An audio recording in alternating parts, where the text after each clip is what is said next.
Gerą dieną, vadybininkai. Ruošiamės kelioniai. Turim kelionį į Alpes be planą.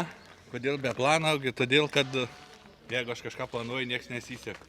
Vienintelis planas buvo priekaba, bet paskutinę dieną dingo priekabistas, kuris turėjo išnuomoti man ją ir teko vargais negalais gauti kitą. Tai žodžiu, kraunas mūsų, mano moteriškė už kadrą.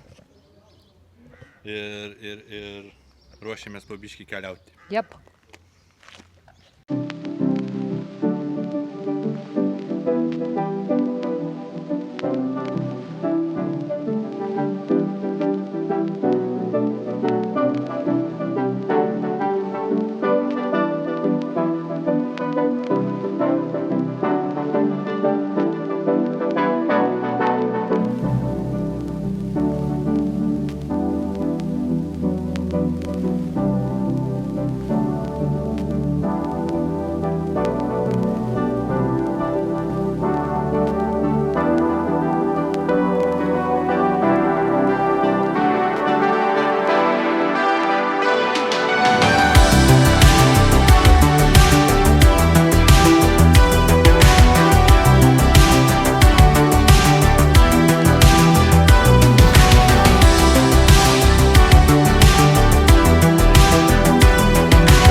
Ką mes čia užtrukom gerų 12 minučių, jau kai ne pirmas iki kraunam, tai viską žinom, vadovą išmokos jau diržus, ar išką nereiktų su sutraukom.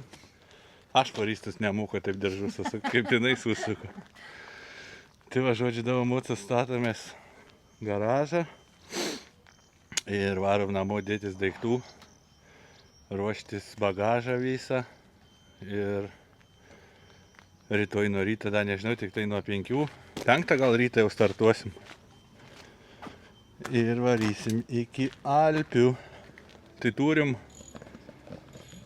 tik tai parkingą, kur palikti priekabą su motociklu, tą su mašina ir viskas. Daugiau, jokio plano nėra.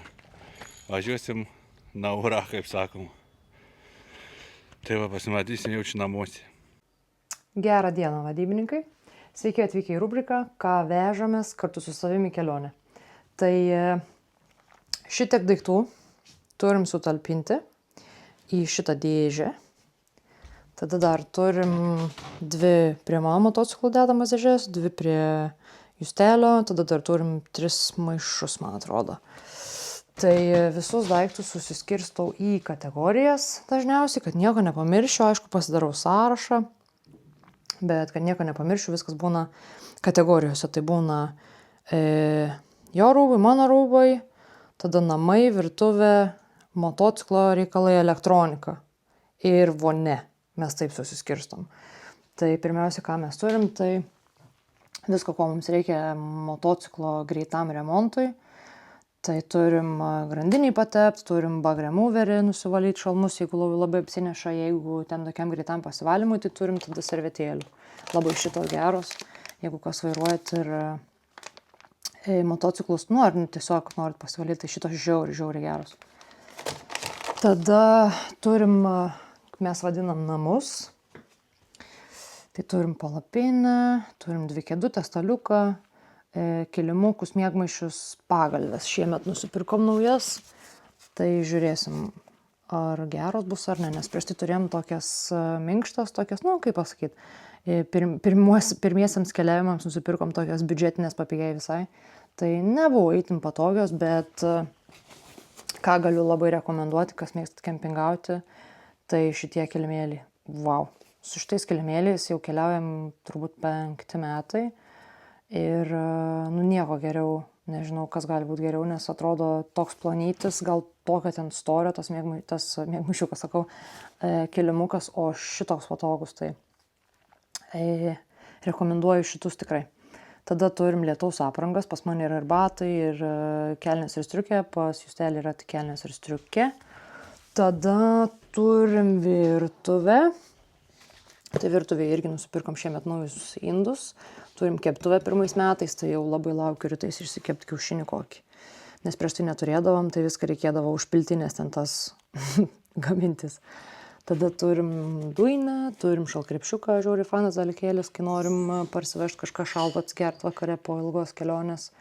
Tada niekur neišskiriamas mano kavos aparatukas V60. Labai mėgstu per jį ruošti kavą, tai turim kavos, arbatos, filtrų, cukraus ir visą, ko mums reikia kavai ir arbatai. Tada turim vonę, kaip mes vadinam.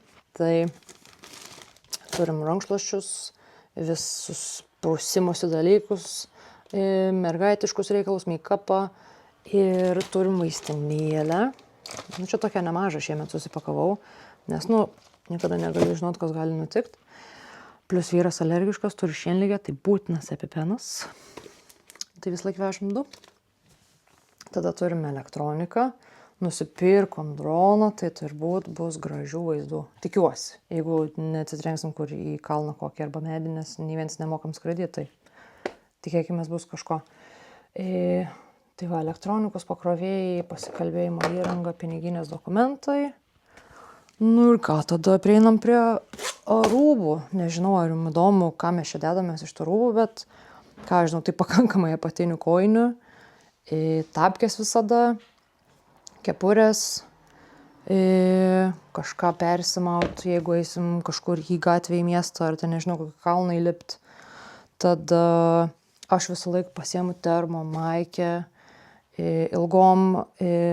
ilgas kelnes, ar timpas, arba šortus visada, nes labai nemėgstu, kai apranga liečiasi prie kūno, ypač kai karšta. Tai šitas barjeras tarp tos medžiagos kelnių ir nuogos odos tos timpės, arba tie šortukai baikerio padaro labai gerą barjerą. Turim megztinį tokį šiltesnį, jeigu būtų šalta labai važiuot. Tada, aišku, maikių krūva, nes niekada nebus per daug. Kažkokie outfituką išeiti į miestą ir treningai. Tas pats ir pas jį čia. Irgi ir apatiniai, ir tapkės, maudymosi šortai, 2 šiaip šortai, kelnes, striukė. Jo, striukutę pasiėmam, jeigu būna vėsų, nes kalnuose vis laik būna vėsų dažniausiai. Ir tada maikių krūva. Tai vat, tokie mūsų susidėjimo dalykai. Tai vat. Labas rytas. 4:30 ryto. Oficialiai mūsų kelionė prasideda.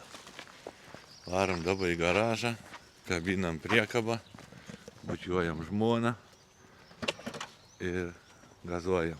Tai va, taip atrodo mūsų bagažinė. Gal atrodo daiktų daug, bet iš tikrųjų ne velnių jų nedaug. Pernai, kai važiavam, tai čia buvo pilna, nieko nesimatė iš vis.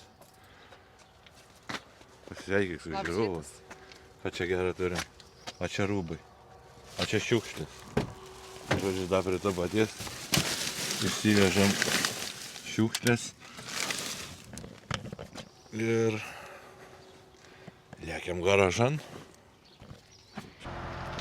Gerą rytą, vadybininkai, dar sikeli, tai garaže nesusitikom, nes kažkokie miegantis nuo ryto, na aišku, nuo ryto miegantis, tai 4 ryto ne visą laiką išvažiuojam.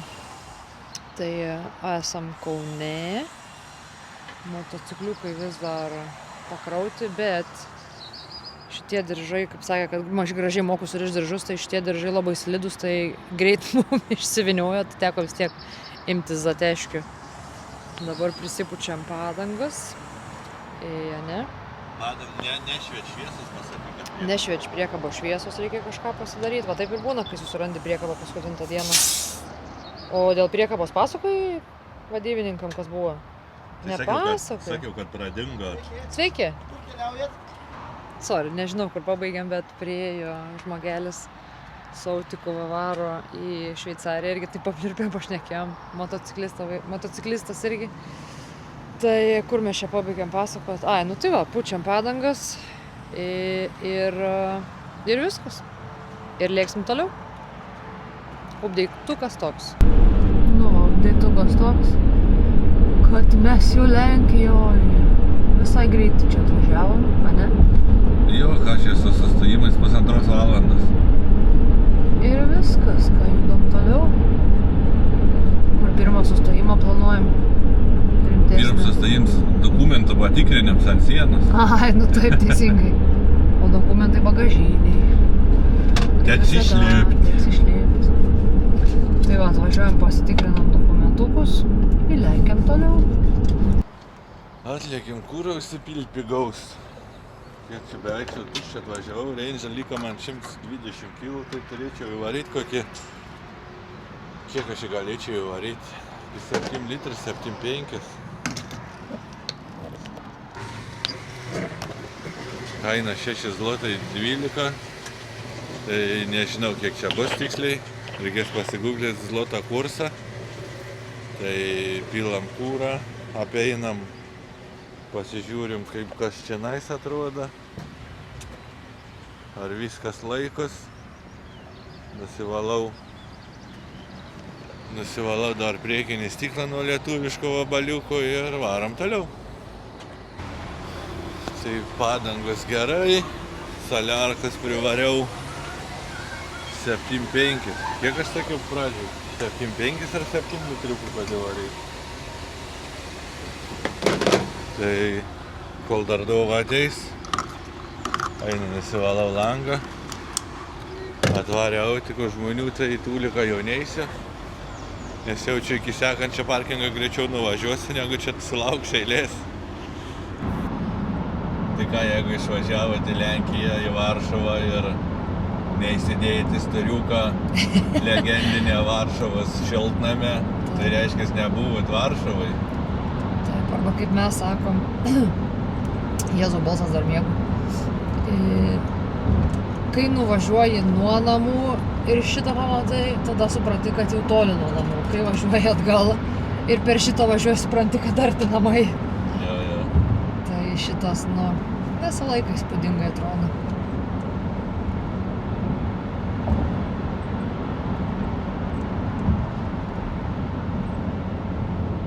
Tai va, tiek ir norėjom parodyti, ne? Yes. Žodžiu, važiuojam, jau nuvažiavom 430 kg, iki vietos liko 810. Taip. Aš biškį pamiegojau. Aš nemiegojau. Nu tai taip, kad nemiegojai, turėjai nemiegoti, kitaip būtumėm grevijų. Suk vairą, tik į griovę neįsuk. Taip. Tai va, važiuojam toliau, pasimatysim, kad kažkur gal kaip pietausim. Tai geros dienėlės. Skanios kavelės. Nu, atlėkėm nebetoli Čekiją. Pravažiavom 600 viršaus kilo, tai turėčiau įvaryti apie 66 litrus. Ne, nereikia. Šiam 6 litriukus įvarysiu, kokius jaučiu iki pilno. Kariauju su razetė. Kol stoviu, viskas tvarkoj, viskas veikia, bet tai pradeda važiuoti ir baigėsi visas man rūmas, nieks nebešviečia. Tai bandysiu kažką tvarkytis, nes jaustaus įlysiu, iki pro vieną važiuoti nebus labai smagu be posūkio, nes rikiuotis, kujuotis. Mūsų kol kas laikos normaliai, tvirtai. Dova irgi laikos tvirtai. Taip. Žodžiu, pilas dizelį ir po to dar pilsiu į Mocus benzą, kai susimokėsim už saliarką, nes neduoda čia nais iš kartą ir už benzą, ir už dizelį. Nu, va, kaip ir sakiau, šiam 6 litrai, dabar laikas užsipilt Mocus. Biški žiūri, tik tai atsistoju, gal per toli gali nepasiekti, bet gal pasieks. Reiks lauk, kol Dova grįžt susimokėjus. Ir čiupti šlangas.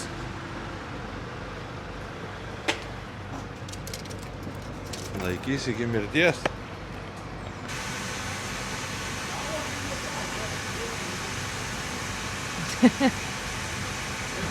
Kiek mašiną užpylei, sakei?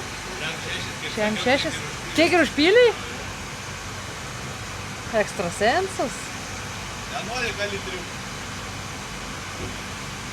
Į BMW. Jau gali iš jų. Dar truputį. Žodžiu, nesuprantu, kas ta rozetė. Sustoji, viskas veikia. Dabar nuo degalinės išvažiavom. Irgi viskas veikia. Išlėksim į kelią, jie bus labanaktis. Buvo kontaktai biški murstini, bet tai Varšuvą jau susitvarkiau. Neįsivaizduoju, ką daryti. Nu, žiūrėsiu, jeigu vėl nusproks, tai reikės kažkaip tais gal tą rozetę palenkti į apačią.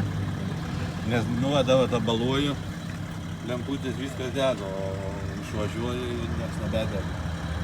Magija, ne? Magija. Atlėkėm jau į Austriją, nusipirkau vinietę vienai dienai 9,90 €.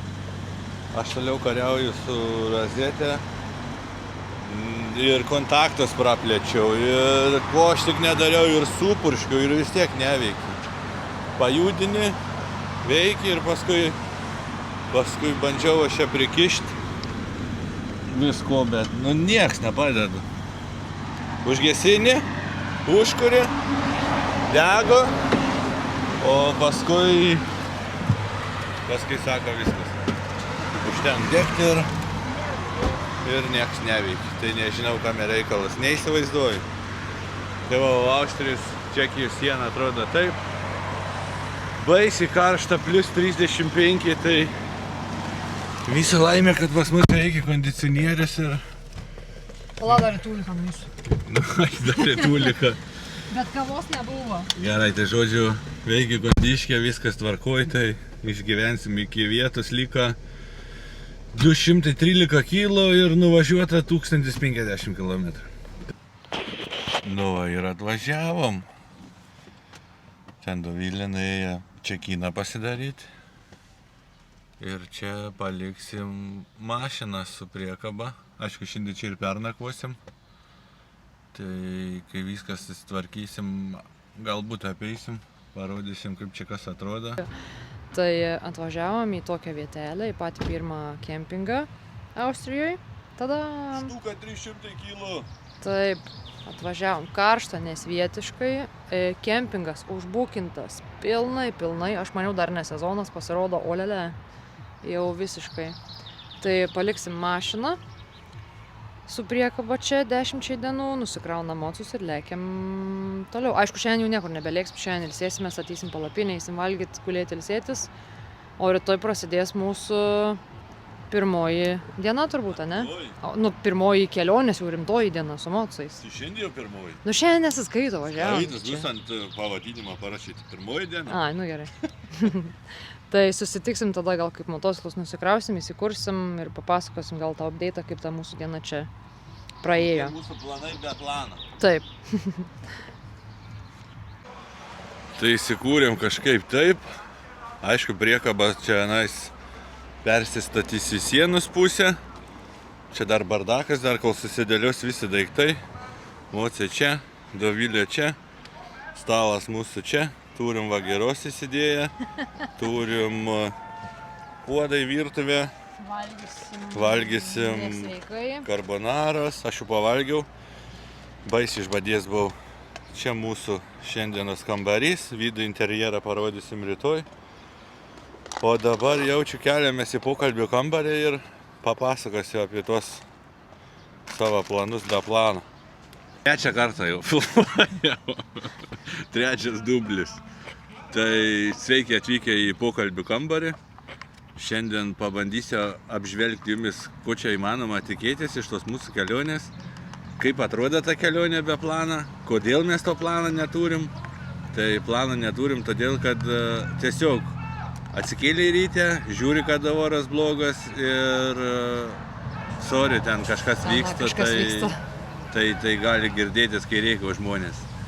Vėl nutrūka mintis. Tai žodžiu. Važiuojam be plano. Važiuojam be plano, todėl, kad atsikėlė į rytę, žiūri lietus lyjo, tu esi užsibūkinęs kažkur jau kambarį, ar tai lankytinas vietas ten plaukiojimus su kateriais, nu, beli ką. ir turi važiuoti visas piktas per lietų, nervuotas ir galvoti, kokią velnę aš tenai užsibūkinau, išleidau pinigus ir aš dabar nenuvažiuosiu laiko. Tai kad taip nebūtų, pas mus planą nėra jokio. Vienintelis planas tai Alpės, Šveicarija, Italija ir Austrija. Tos 3 šalis, kuriuose mes važinėsim. Mums reikės 3 programėlių. Google Maps'ą, nes Waze'as nepatinka man, nežinau kodėl. Tada reikės, kur orus rodo, kad jeigu susidėlioji maršrutą savo iš vakarą, žiūri, kad oras blogas, važiuoja į kitą pusę ir viskas. Ko dar reikės? 3 programėlį sakiau. Park4Night. Ir Park4Night, nes planuojam miegoti visą laiką palapinėse. Jeigu tik oras leis. Jeigu nebus škvalų, kur ten neša palapinės visas, tai žodžiu, miegosim palapinėse. Pernai puikiai pavyko, važiavom Juodkalnijai, Kroatijai, tai išmiegojom visas dienas palapinį, tai buvo toks labai jau pasididžiavimas savim, kad visur išmiegojom palapinį. Tai dienų miegojom, naktim važiavom. Tai va, o ką, žodžiu, gaunas taip, kad va, dabar mes pavalgėm, išsijungs kamerą, aš lysiu į Google Maps'us ir tiesiog ieškosiu kalnų perėjų, nes būtent turim šioj kelionėje aplankyti kuo daugiau kalnų perėjų. Ten nebus muziejų kažkokių, nebent pakeliui užmatysim, net neplanavę, kad va, žiūrėk. Tikimės, kad pamatysit daug gamtos, daug gražių kalnų, daug gražių vaizdų, kelių. Ten, sakau, tų lankytinų kažkokių muziejų, ten bažnyčių tai tikrai nepamatysit, nes nesame labai dideli jų mėgėjai. Taip, mes labiau gamtos vaikai. Jo, didmiesčių irgi stengsimės vengti, nes tiesiog patink mums kalnai, gražus vaizdai, serpantynai ir viskas. Taip. Ką dar pamiršau papasakoti? Ką žinau, kaip ir viskas. Tai šiandien įveikiau štuką 300 kg. Ir dar galvojam, kad video gale visą laiką padaryti nepaždam visos dienos bendrą apdeituką, jeigu kažkam bus įdomu. Bet aš jau čia nedarysim, nes vis tiek viską matysit video. O dabar jau čia ką standartiškai, ne? Taip. Video gavus toks, koks gavus. Ačiū, kad žiūrit, ačiū, kas laikinat, ačiū, kas komentuojat. Aš vis laukiu, kad pasakyti, kas prenumeruojat. Kas prenumeruojat, ačiū labiausiai. Taip. Ir viso. Pasimatysim. Už savaitės. Arba kažką nežinau. Arba nežinau, kaip dėsiu dabar šios video, tai pasimatysim, kada pasimatysim. Iki. Viso.